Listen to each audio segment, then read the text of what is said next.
کی علی مدد۔ عزیز ساتھیوں،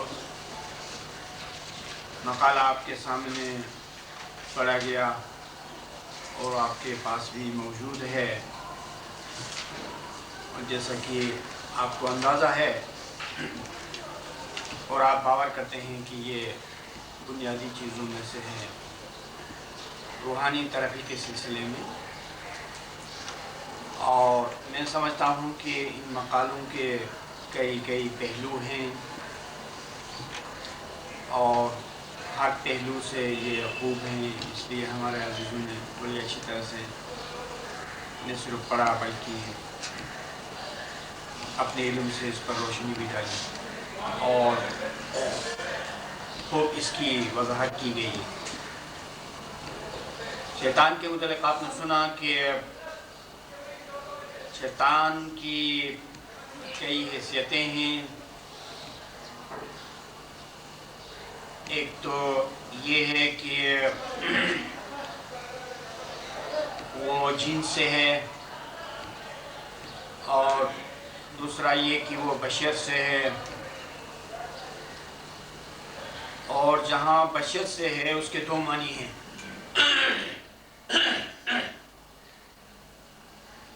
ایک یہ کہ انسان کے دل میں بیرونی انسانوں کا اثر ہوتا ہے، ماحول سے، سوسائٹی سے، زبانی طور پر اور کتابوں کی شکل میں یا معاملات میں جو لوگوں کے ساتھ گفتگو ہوتی ہے یا اٹھنا بیٹھنا ہوتا ہے، تو اس صورت میں کوئی تاثر ملتا ہے کسی بھی طرح سے۔ مثال کے طور پر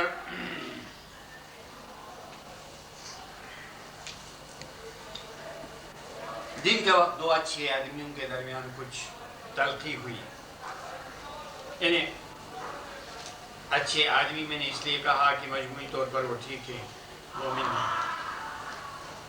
لیکن کسی بات پر ان دونوں کے آپس میں تلخی ہوئی اور تلخ کلامی ہوئی یا جھگڑا ہوا۔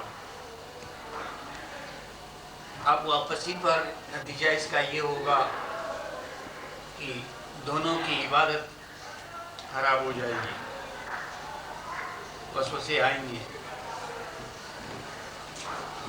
عجیب بات ہے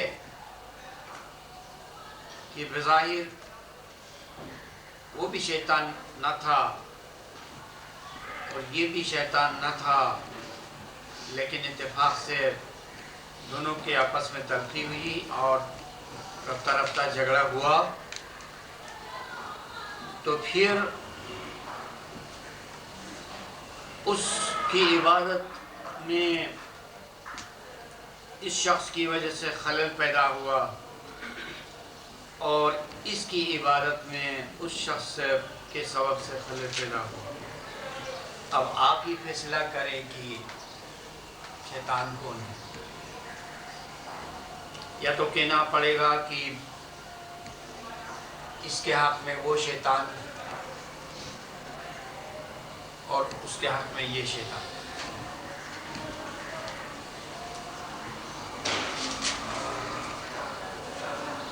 یہ ایک عجیب راز ہے اور ایک عجیب بات ہے کہ کوئی مخلوق کس طرح جنم پاتا ہے۔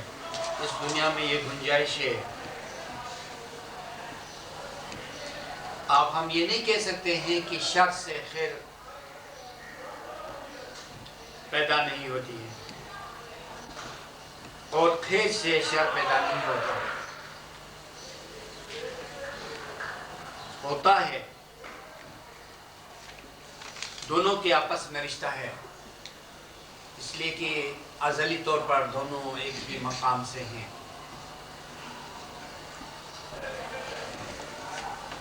بہرحال شیطان کے متعلق بہت کچھ جاننے کی ضرورت ہے اگر شیطان کے راز کو جاننا ہے، لیکن بہتر یہ ہے کہ ہم فوری طور پر اس کے سدباب کے لیے سوچیں۔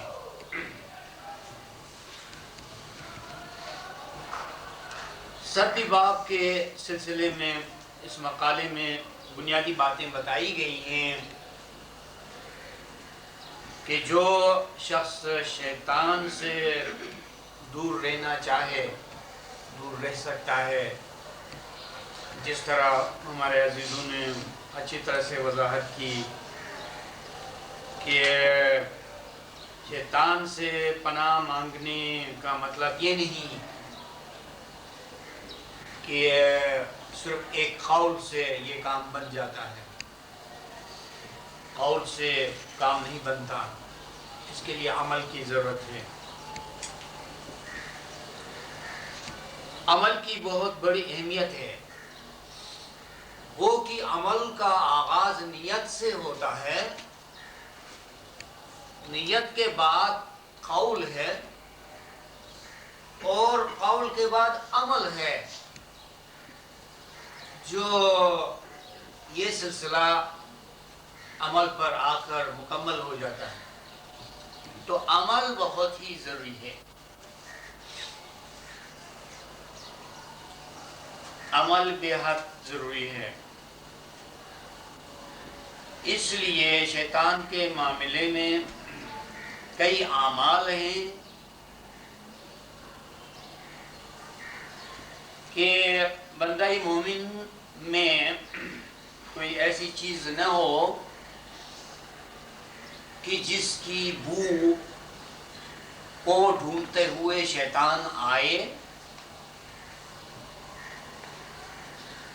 لہذا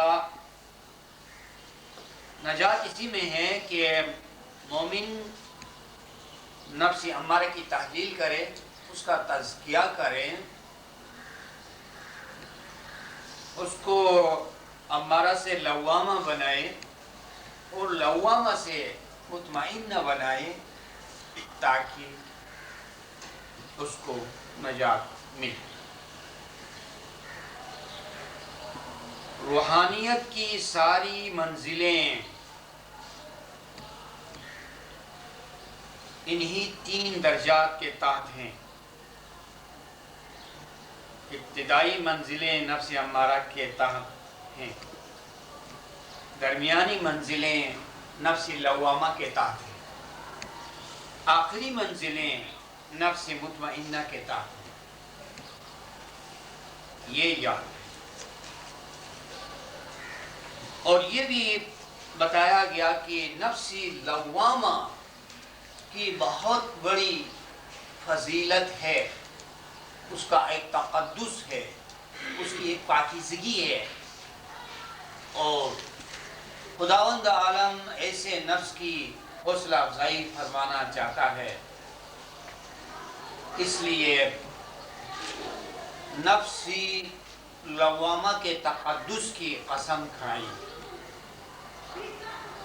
جیسا کہ بیان ہوا کہ دنیا میں انسان مومن مسلمان کسی مقدس چیز کی قسم کھاتا ہے جس کو اپنی ذات سے عظیم تر سمجھتا ہے، جیسے قرآن، ایمان، خدا، رسول، پیر وغیرہ۔ لیکن خدا سے برتر کوئی شے نہیں ہے، خدا سے پھروتر اور اس کے قریب تر جتنی مقدس چیزیں ہیں، خدا جب چاہے ان کی قسم کھاتا ہے۔ تو اس اصول کے مطابق یہ پتہ چلا کہ نفس لوامہ جو خود کو ملامت کرتا ہے، وہ نفس، وہ روح خدا کے قریب ہے، اور خدا اس کی کوششوں کی قدر کرتا ہے اور حوصلہ دیتا ہے، تبھی وہ اس کی قسم کھاتا ہے۔ کتنی اچھی بات ہے کہ کوئی مومن اپنے دل میں سوچتا ہے، بوقتی فرصت وہ اپنے اعمال کا جائزہ لیتا ہے ہر وقت ہمیشہ، بلکہ کسی بھی غلطی پر فوراً ہی اس کو احساس ہوتا ہے، ندامت ہوتی ہے، پشیمان ہو جاتا ہے اور پھر اپنے آپ کو ملامت کرتا ہے۔ اور یہ بات خدا کے نزدیک پسند ہے، لیکن یہ بات یہاں پر رکتی نہیں ہے، یہ ترقی آگے بڑھتی ہے یہاں تک کہ جو مومن کا نفس ہے وہ نفس مطمئنہ ہو جاتا ہے، اور نفس مطمئنہ کے معنی بہت وسیع ہیں، بہت اعلیٰ ہیں، اور جب تک اس کو بشارت نہیں ملے اور روحانی طور پر معجزات خداوندی کو نہ دیکھے، دین کی حقیقت کو نہ دیکھے، دیدار نہ ہو، تو اس کو اطمینان نہیں ہوتا ہے۔ بس نفس مطمئنہ میں بہت بڑے معنی ہیں۔ آج کے اس وقت کو جو کچھ بہت اچھی تقریب بھی آگے ہے، اس لحاظ سے ہمارے عزیزوں نے جو مقالے کو پڑھا بڑی زندگی سے اور قرآنی آیات کے حوالہ جات کو بھی بیان کرتے ہوئے جس شان سے مقالے کو پڑھا، اس سے ہمیں سب کو خوشی حاصل ہوئی، اور ہمیں امید ہے کہ ہمیشہ اس کام میں ترقی ہوگی، تاکہ ہم سب کی معلومات میں خاطر خواہ اضافہ ہو۔ جو ایسے حضرات یہاں تشریف فرما ہوتے ہیں، اس امید پر کہ یہاں اچھی اچھی باتیں ہوتی ہیں اور بہت سے اچھے کاموں کو ایک طرف رکھ کر یہاں تشریف لایا کرتے ہیں۔ ان حضرات کی ان کوششوں کو سامنے رکھتے ہوئے ہمیں کوشش کرنی ہے، اور انشاءاللہ یہ سلسلہ خداوند کی تائید سے چلتا رہے گا، اور ہم میں سے ہر ایک کی معلومات میں خاطر خواہ اضافہ ہوگا۔ تو اس لیے میں اس وقت اپنی گفتگو کو ختم کرتا ہوں، اور بعد میں کوئی سوال ہو یا آپ ہمارے حضور صاحبان کی ضرورت ہو تو سوال بھی کیا جائے۔